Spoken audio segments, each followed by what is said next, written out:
Popular front மக்கள் ஆட்சியை பாதுகாப்போம் என்ற அடிப்படையில் இவ்வாண்டு முழுவதும் தேசம் தழுவிய மிகப்பெரிய ஒரு பிரச்சார இயக்கத்தை துவங்கியுள்ளது. அதன் தொடர்ச்சியாக தமிழகத்திலே 5 இடங்களில் மக்களாட்சியை பாதுகாப்போம் என்கிற அந்த கருத்தினை முன்வைத்து எழுச்சிமிகு பேரணி மற்றும் பொதுக்கூட்டத்தை நடத்த திட்டமிட்டிருந்தோம். ஒவ்வொரு ஆண்டும் பாப்புலர் ஃப்ரண்ட் சார்பாக அணிவகுப்பு மற்றும் பேரணியை ஒற்றுமை பேரணி என்ற அடிப்படையில் தொடர்ச்சியாக நடத்தி வந்த நிலையில் இவ்வாண்டும் அதே போன்று 5 இடங்களில் பாப்புலர் ஃப்ரண்ட் சார்பாக ஒற்றுமை பேரணி மற்றும் பொதுக்கூட்டத்தை நடத்த திட்டமிட்டிருந்தது. அதற்காக நாங்கள் காவல்துறையினரிடம் முறையாக நாங்கள் அனுமதியை கோரியிருந்தோம். ஆனால் காவல்துறை அனுமதி தருவதாக துவக்கத்தில் சொல்லி இறுதியாக அனுமதியை மறுத்திருக்கின்றது. கடந்த 6ஆம் தேதி தாம்பரத்திலும் அதே போன்று சேலத்திலும் நடத்த இருந்த அந்த மிகப்பெரிய பேரணியையும் பொதுக்கூட்டத்தையும் காவல்துறை தடுத்தது மட்டுமல்லாமல் ஆயிரக்கணக்கான பெண்கள், குழந்தைகள், பெரியோர்கள் வந்திருந்த அந்த கூட்டத்தை கலைத்து அவர்களை கைது செய்து இருக்கின்றது. அதே போன்று நேற்றைய தினம் புதுக்கோட்டையில் இதே கருத்தை முன்வைத்து பொதுக்கூட்டத்தையும் பேரணியையும் நடத்த திட்டமிட்டிருந்தோம். அதையும் காவல்துறை தடுத்தது மட்டுமல்லாமல் கைது நடவடிக்கையும் மேற்கொண்டிருக்கின்றது. காவல்துறை ஜனநாயக உரிமையை மறுத்து இருப்பது என்பது ஜனநாயக விரோத செயலாக பாப்புலர் ஃப்ரண்ட் கருதுகின்றது. அதே போன்று 13ஆம் தேதியும் நாங்கள் 2 இடங்களில் நடத்துவதற்கு திட்டமிட்டிருக்கின்றோம். மக்கள் ஆட்சியை பாதுகாப்போம் என்கிற கருத்தை முன்வைத்து தென்காசியிலும் அதே போன்று ராமநாதபுரத்திலும் நடத்த திட்டமிட்டிருக்கின்றோம். இதற்கும் முறையாக அனுமதியை கோரியிருந்த நிலையில் இதுவரை அனுமதி மறுக்கப்பட்ட நிலையில் இருக்கின்றது. திமுக புதிதாக ஆட்சிக்கு வந்த பிறகு தொடர்ச்சியாக பாப்புலர் ஃப்ரண்ட் சார்பாக முன்வைக்கப்படக்கூடிய இந்த பேரணிக்கும் பொதுக்கூட்டத்திற்கும் அனுமதி மறுத்திருப்பது என்பது ஜனநாயக விரோத செயலாக பாப்புலர் ஃப்ரண்ட் கருதுகின்றது. அதே போன்று திமுகவை பொறுத்தவரை அது சமூக நீதியை தொடர்ச்சியாக முன்வைத்து பேசக்கூடிய ஒரு அமைப்பு, சமூக நீதியை பாதுகாக்கக்கூடிய மிகப்பெரிய பேரியக்கமாக தன்னை அடையாளப்படுத்தி கொண்டிருக்கக்கூடிய அமைப்பு. அந்த அமைப்பு இப்பொழுது ஜனநாயக உரிமையை பறிக்கக்கூடிய இந்த செயலை காவல்துறையை வைத்து செய்கின்றது என்பது உண்மையிலேயே உள்ளபடியே மிகப்பெரிய அதிர்ச்சியையும் அதிருப்தியையும் எங்களுக்கு ஏற்படுத்தியிருக்கின்றது. ஒவ்வொரு தனி மனிதனுடைய உரிமை பாதுகாக்கப்பட வேண்டும், ஜனநாயக உரிமை பாதுகாக்கப்பட வேண்டும். இந்த ஜனநாயக உரிமையை பறிக்கக்கூடிய எந்த சக்தியையும் இந்த ஜனநாயக நாட்டில் நாம் எப்பொழுதும் அனுமதிக்க கூடாது. இந்த சூழலில் சமூக நீதியை பேசக்கூடிய திமுக அரசு இப்பொழுது எங்களுக்கு கிடைக்க வேண்டிய மக்களாட்சியை பாதுகாப்போம் என்கிற மகத்தான ஒரு பிரச்சார பேரியக்கத்திற்கு தடை விதித்திருக்கின்றது என்பது உள்ளபடியே வேதனை அளிக்கின்றது. இது ஜனநாயக விரோத போக்காக நாங்கள் கருதுகின்றோம். பாப்புலர் ஃப்ரண்ட் ஏறத்தாழ 15 வருடங்களாக ஒற்றுமை பேரணியை நாங்கள் நடத்தியிருக்கின்றோம். எந்த விதமான லா அண்ட் ஆர்டர் பிரச்சனை வந்தது கிடையாது. ஆனால் இருந்தாலும் இந்த முறை தராது என்பது மிகப்பெரிய அதிர்ச்சி அளிக்கக்கூடிய செய்தியாக நாங்கள் பார்க்கின்றோம். அதிமுக அரசை அனைவர்களும் விமர்சித்தார்கள். அவர்கள் மீது கூறப்பட்ட மிக முக்கியமான குற்றச்சாட்டு என்பது அதிமுகவை ஆள்வது பாஜக தான் என்கிற கருத்தை முன்வைத்து அனைவர்களும் அதிமுக அரசை விமர்சித்த நிலையில் கூட அதிமுக அரசு கூட எங்களுக்கு ஒற்றுமை பேரணிக்கு அனுமதி அளித்த நிலையில் இப்பொழுது திராவிட அரசியலை பேசக்கூடிய பாஜகவிற்கு நாங்கள் தான் எதிரான கருத்தியலை கொண்டிருக்கக்கூடியவர்கள் என்று சொல்லக்கூடிய திமுக அரசு மக்களாட்சியை பாதுகாப்போம் என்கிற மகத்தான தத்துவத்தை முன்வைத்து நடத்தக்கூடிய இந்த பேரியக்கத்திற்கும் இந்த நிகழ்ச்சிக்கும் தடை விதித்திருப்பது என்பது திமுக மக்களை ஏமாற்றுகிறதோ என்கிற எண்ணம் எங்களுக்கெல்லாம் தோன்றுகின்றது. திமுக வெளிப்படையாக எங்கள் மீது ஏதாவது குறைகள் இருந்தால் நாங்கள் அதை தெளிவுபடுத்துவதற்கு தயாராக இருக்கின்றோம். தெளிவுபடுத்த வேண்டிய கடமை எங்களுக்கு இருப்பதாக நாங்கள் உணர்கின்றோம். அதில் நாங்கள் மிக தெளிவாக இருக்கின்றோம். 15 ஆண்டுகள் நாங்கள் நடத்திய எந்த பேரணியிலும் எந்த பிரச்சனையும் வராத நிலையிலே இப்பொழுது இந்த அரசு வந்த பிறகு எங்களுக்கு அனுமதி மறுத்திருக்கின்றது. திமுக அரசு இந்த போக்கை கைவிட வேண்டும்.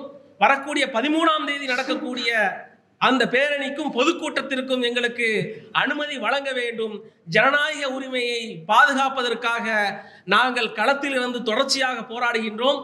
இப்பொழுது உள்ள சூழல் அனைவருக்கும் தெரியும். மதவாதம் இந்த நாடு முழுவதும் தலைவிரித்து ஆடக்கூடிய மிக மோசமான ஒரு சூழலில் இருக்கின்றோம்.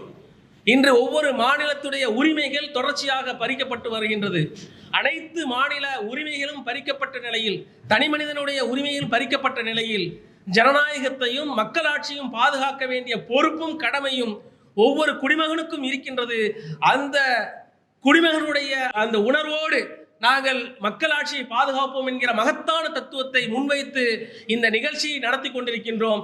இந்த நிகழ்ச்சிக்கு முழு ஒத்துழைப்பை காவல்துறையும் வழங்க வேண்டும், திமுக அரசும் எங்களுக்கு வழங்க வேண்டும் என்கிற கோரிக்கையை நாங்கள் இந்த தருணத்தில் முன்வைக்கின்றோம்.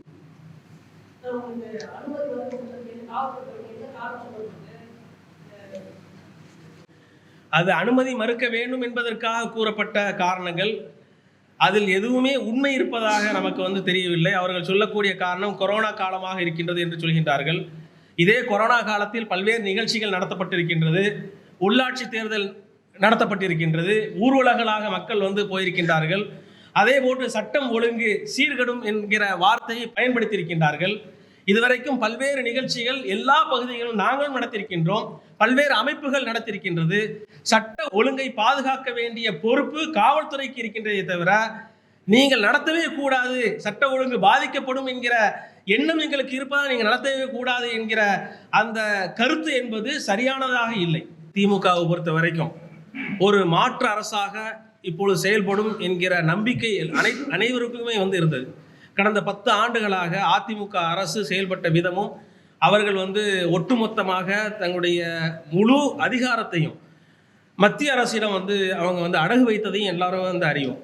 இன்னும் திராவிடத்தை பேசக்கூடிய ஒரு அரசாக திமுக இருப்பதின் காரணமாகவும், சமூக நீதி தொடர்ச்சியாக பேசக்கூடிய ஒரு அமைப்பாக இருப்பதின் காரணமாக அனைவர்களும் இந்த திமுக ஒரு மாற்று அரசு வேண்டும் என்று விரும்பினோம். ஆனால் வந்துருச்சு.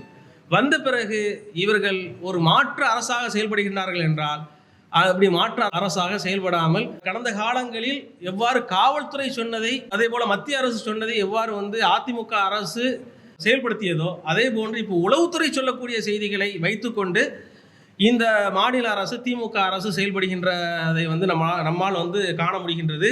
திமுக அரசு இப்பொழுது எடுத்திருக்கக்கூடிய இந்த ஸ்டாண்ட் என்பது எங்களுக்கு ஒரு ஏமாற்றமாக தெரிகின்றது. அவர்கள் தங்களை மாற்றிக்கொள்ள வேண்டும்.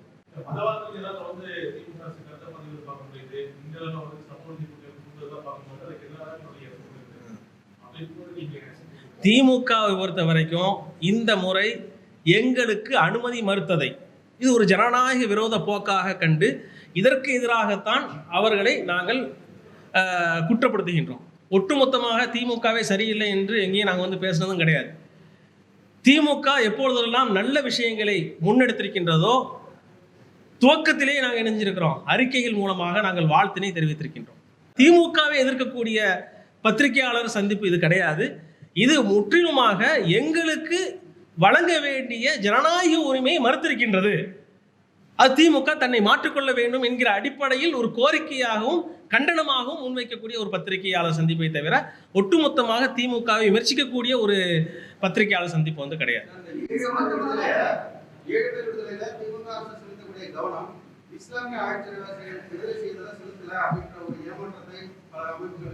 அது நாங்களே இந்த ஏமாற்றத்தை நாங்கள் பதிவு வைத்திருக்கின்றோம்.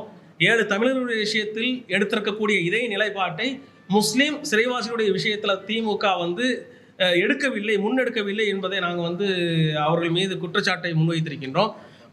ஆர்ப்பாட்டங்களை பல ஆர்ப்பாட்டங்கள் நடத்தியிருக்கின்றோம். அந்த ஆர்ப்பாட்டத்திற்கு கூட கடுமையான முறையில் காவல்துறை அதிகாரிகள் நெருக்கடிகளை வழங்கினார்கள். ஏன்னா இது திமுகவுடைய நிலைப்பாடு. அவர்கள் தேர்தல் பிரச்சாரத்திலேயே திமுகவுடைய தலைவரும் இப்பொழுது முதலமைச்சராக இருக்கக்கூடிய மரியாதைக்குரிய ஸ்டாலின் அவர்கள் வாக்குறுதி கொடுத்திருக்கின்றார்கள். தேர்தலுடைய பிரச்சாரத்தில் நாங்கள் முஸ்லீம் சிறைவாசிகளுடைய விடுதலையை நாங்கள் என்ன செய்வோம், செயல்படுத்துவோம்னு சொல்லி வாக்குறுதி கொடுத்தாங்க. இந்த வாக்குறுதியை அவர்கள் நிறைவேற்றவில்லை என்கிற ஏமாற்றம் இருக்கின்றது. அதையும் நாங்கள் கண்டித்திருக்கின்றோம். எப்பொழுது திமுக தவறு இழைத்திருக்கின்றதோ அப்பொழுது கண்டனங்களை தெரிவித்திருக்கின்றோம். அது மட்டுமல்ல, திமுக இப்பொழுது ஒரு ஆணையத்தை நிறுவியிருக்கின்றது. அதாவது முஸ்லிம் சிறைவாசிகளுடைய விடுதலை விஷயத்தில் இந்த ஆணையம் என்ன செய்யும், அவங்க பரிந்துரைகள் வழங்குவார்கள். அந்த பரிந்துரையின் அடிப்படையில் விடுதலை செய்யணும் எப்பொழுதும் சொல்கின்றோம். அந்த சமயத்தில் இந்த ஆணையம் நிறுவப்பட்ட அந்த ஆணையத்தை உருவாக்கின உடனே நாங்கள் சொன்னோம், இந்த ஆணையம் எங்களுக்கு தேவையில்லை, எங்களுக்கு ஒரு அரசாணை தான் தேவை. இதுக்கு முன்னால் மற்ற சிறைவாசிகள், ஆயிரக்கணக்கான சிறைவாசிகள் விடுவிக்கின்ற போது எந்த ஆணையமும் உருவாக்கப்படவில்லை. ஆணை தான் பிறப்பித்தார், அரசாணை தான் பிறப்பித்தார்கள். அதே அரசாணையை தான் இப்பொழுதும் பிறப்பிக்க வேண்டும். முஸ்லிம்களுக்கு மட்டும் என்ன சிறப்பான ஒரு வகையில் ஒரு ஆணையத்தை நீங்கள் உருவாக்கி அந்த ஆணையத்துடைய பரிந்துரையின் அடிப்படையில் நீங்கள் விடுதலை செய்ய வேண்டும் என்கிற ஒரு புதிய நடைமுறையை பின்பற்றுகின்றீர்கள் என்ற கேள்வியை நாங்கள் முன்வைத்தோம். அது மட்டுமல்ல, திமுகவுடைய அரசு சிறைவாசியுடைய விடுதலையை பொறுத்த வரைக்கும் இதே பேரறிவாளன் அவருடைய விடுதலை உச்சநீதிமன்றத்தில் பெயிலாக பிணை வழங்கப்பட்டிருக்கின்றது. இதே உச்சநீதிமன்றத்துக்கு முஸ்லிம் சிறைவாசிகளும் சென்றிருக்கின்றார்கள்.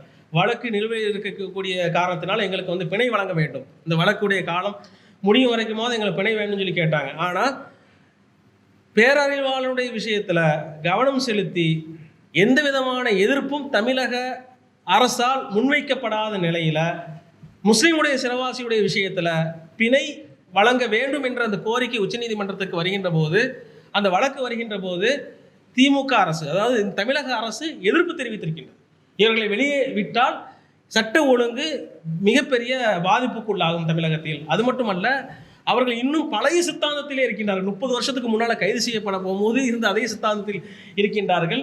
அதே குழப்பத்தை இவர்கள் ஏற்படுத்துவார்கள் போன்ற மிக மோசமான, எதிர்க்க வேண்டும் என்பதற்காக மிக மோசமான ஒரு பொய்யான விஷயங்களை எல்லாம் முன்வைத்து தான் அவர்கள் அதை தடுத்திருக்கின்றார்கள். இதையும் நாங்கள் கண்டனங்களாக பதிவு செய்திருக்கின்றோம். ஆக திமுக அரசு நல்லது செய்கின்ற போது வரவேற்றிருக்கின்றோம்.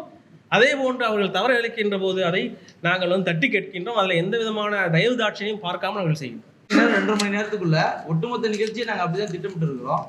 அந்த நிகழ்ச்சியை அனுமதியை மறுத்துட்டு 3 மணி நேரம் 4 மணி நேரம் ஒரு சாலைகளில் பெரிய பேருந்துகளை நிறுத்தி எல்லோரும் கைது செய்கிறார்கள்.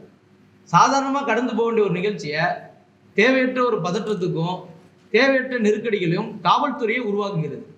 இந்த போக்கு என்பது மிகவும் கண்டிக்கத்தக்கது.